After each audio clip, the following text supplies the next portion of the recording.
Sydney Sweeney is the epitome of privileged to go onto this interview and basically say that she does not care about what the messaging of the jeans ad was and how it affected the world. Like, I have never seen like privilege that clear.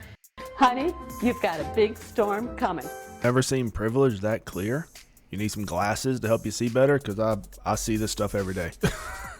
And it's not just Sydney Sweeney. And actually, honestly, I'm gonna be honest with you, I saw that interview. Sydney Sweeney did possibly the best thing she could have done in that interview and not cower in front of this interviewer that is trying to get her to apologize for something that she should never have to apologize for. Okay, she doesn't have to take a stance on anything you care about. She doesn't have to talk about whatever you think. She doesn't have to be a pillar of diversity in your twisted worldview. And actually, in a lot of instances, when people do decide to apologize for things like that, it's never enough. It is never enough. They just keep attacking. They keep coming after you. They always want more and more and more. And so, yeah, she did the right thing. And honestly, if I would have been her, I would have told the interviewer to, I'm not going to say that because at the very beginning of the video, but you guys know what I mean. This is completely ridiculous. And then if you guys, I'm sure you do look at the comments, it is just all of these, like, it's white people talking about, oh my god, you guys are so sensitive. It wasn't about race. It was nothing. Yeah, that's privilege speaking. Okay. Women. No, what's privilege is a video I seen recently where this obese black woman was on TikTok and she was saying that she hated white people. She hated how they stunk. She hated how they were lazy. She hated everything about them. She hated their kids and she wanted their kids to die and be murdered. That is something that no white person could ever do. So you can call that privilege. You can call any brown person can get online and they can insult white people and they can call them racist and they can call them Nazis and they can call them whatever. But God forbid a white woman that just happens to be an actress gets asked about a question that she doesn't have an opinion on and she shuts the question down, but that's some sort of privilege. People do not have to take a stand for whatever you believe in. Some people don't give a shit. I mean, that's the thing. Some people don't give a shit. And this whole idea that a blue jeans ad is promoting some sort of eugenics or some sort of white superiority, what the heck kind of crack have you been smoking? It's a damn jeans ad. Okay, if you don't want to buy American Eagle jeans, don't buy them. Nobody cares. It also looks like nobody cares about this post you put up because you got ratioed to hell and back. 140 likes to 600 comments. Wow. It looks like your opinion is the wrong opinion there, bitch. So in my last post, I talked about how I got a date with a guy from the gym. I got a lot of comments talking about how these tactics only work for men who are 6 foot with abs, or don't try this, you'll probably get kicked out of the gym and be called creepy. These type of tactics don't work for men like me. I have to point out that sting you feel, it's not really about the gym story. It's about a deeper belief that you are not what women want. And that belief is heavy. I'm gonna have to go ahead and sort of disagree with you there. No, here's the reality, and a lot of women do not understand this, is that all these men that they turn down in their 20s and 30s are the exact types of men they want whenever they've been ran through by all the other dudes. They want the guys that are dependable. They want the guys that are loyal. They want the guys that are going to do things for them and treat them good. But they don't want that in the beginning. They want the toxic guys. They want the guys that's going to beat them. They want the guys that's going to make their life a living hell. And then whenever they're loaded down with trauma, and then whenever they have, multiple kids from multiple dudes, that's when they want to settle down with the nice guy. That's what these men are saying. And sometimes the nice guy doesn't have a whole bunch of muscles. He's just a normal dude. Keeps you from showing up in a way that would actually draw people and women towards you. I was not saying that attraction is only for a hot guy or for hot people. I was showing what happens when a man is relaxed, playful, and unattached, because that energy is... Surely this is all for me. Me, I'm so f***ing important. The funniest thing about these videos, and a lot of guys understand exactly what I'm talking about, and put a comment down below if you experience this, where women will sit there and they will chat so much bullshit. They will just say so many words that don't really matter, and they will say that they like guys that are, you know, with a dad bod, or they like guys, you know, that they're not attracted to guys that are over 6 foot tall. They've had plenty of boyfriends that were below 6 foot tall. They've had plenty of boyfriends that drove, you know, beaters. They've had plenty of boyfriends that didn't live in the best houses or didn't have the best jobs. But those aren't the men they go after, is it? You know, so they say these things, but even they don't believe it. Even they don't follow what they say, because they're the ones that are still matching with the fitness content creators and the guys that have, you know, 50,000 followers. And those are the men that these women are trying to get with, not the average dudes, not the guys that they say they want. So that's just something to think about. How do you know they're all the same if they act differently in the beginning of the relationship?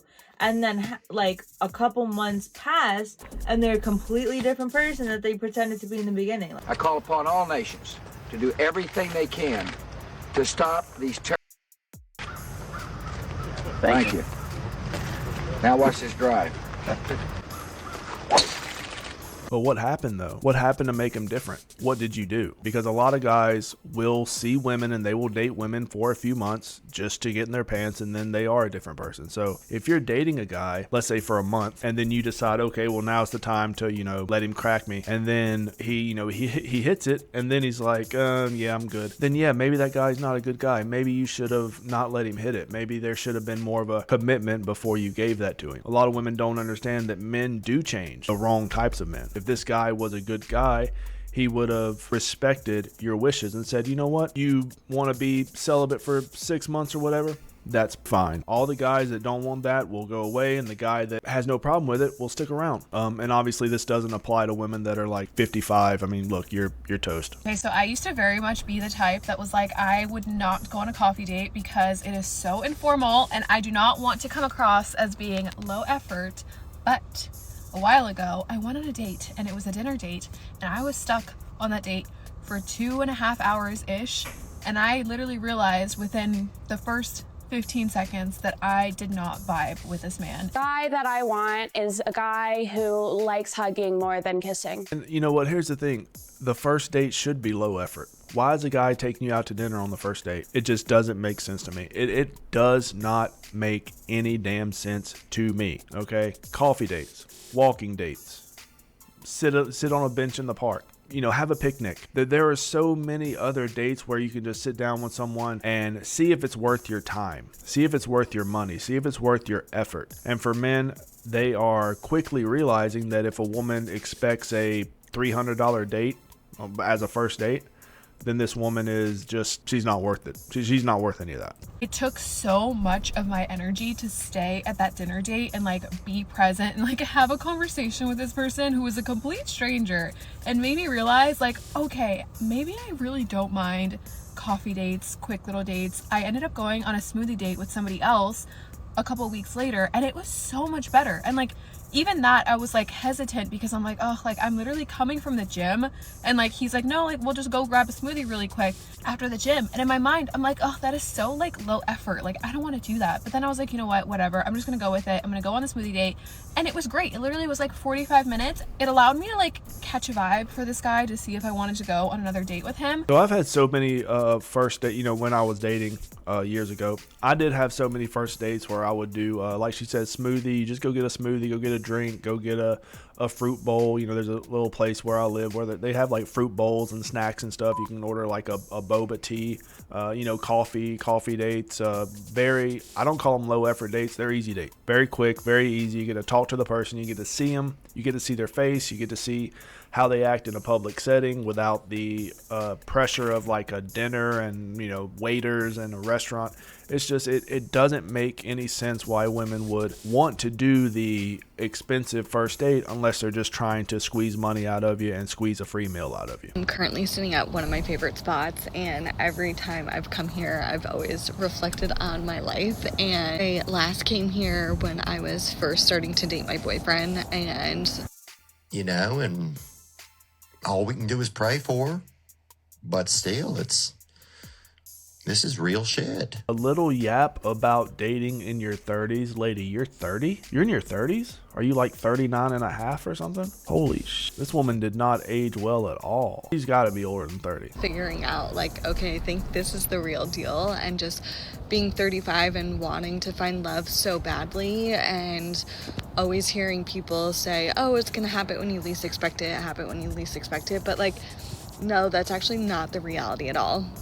Reality is you have to put in so much work to go out on dates, to put yourself out there. I joined soccer team. Hate it when women say that they have to put in so much work and it's exhausting to go on dates. Bitch, you don't do anything. You sit there. You sit there and you talk. The man's the one that has to make the effort on pretty much every single date. Holy shit, you're 35? God, what have you been doing? You look horrible. I was dating a 50-year-old that looked younger than you. What the hell have you been doing? Probably smoked cigarettes or something like that. I don't know. That is something I can't stand, is like women that purposely do things to make themselves look uglier, and then they're wondering why they can't find any men their age, because you don't look your age. You look 20 years older. Social clubs and networking events, and I traveled and I started conversations by myself, and it doesn't just happen when you least expect it. It actually takes a lot of fucking work to be able to put yourself out there and date and go through the trials and tribulations of Peter Pan syndrome. Welcome to hell, mother. Yeah, nobody cares. You know what you should have done is you should have just dated when you were in your 20s and tried to find a guy that was worthwhile in your 20s instead of getting ran through, passed around, pounded like a burger at McDonald's. This is not how you do it, ladies. Any ladies watching? Welcome, ladies. Like and subscribe. This content is bottom of the barrel content, but you'll like it here. I promise. It's fun. Okay. Any ladies, leave a comment. So you've been dating someone for a while, it's going well. How do you know if it's time to have the exclusivity talk? There are a couple key things that I think about when I'm trying to decide if I want to have the exclusivity talk with someone. Number one is time. Has it been enough time? Have I seen them in different situations? Like if you've been on 3 dates with someone, it's probably not the right time. But if you've been dating for maybe 2 or 3 months, things are progressing, it feels like it's getting more serious, that's kind of when this usually pops up on my radar. The second thing that I think about— Wow. Let that sink in, fellas. Let's just let that sink in for a second, because she's saying 3 months. You're going to be dating this woman for 12 weeks before she finally tells all the other dudes that have been hitting it to, that they're not going to be able to hit it anymore. 12 weeks. 12 weeks of nonstop bombardment, nonstop plowing, like one of them trucks in a snowstorm, constantly getting plowed relentlessly for 12 weeks while you're dating her, courting her, and then all of a sudden she's going to tell the 6 or 7 dudes that have been cracking it up that, like, hey, no, look, fellas, you don't get it. I'm exclusive now. This one guy that I haven't let hit yet, I'm exclusive with him. That's not good.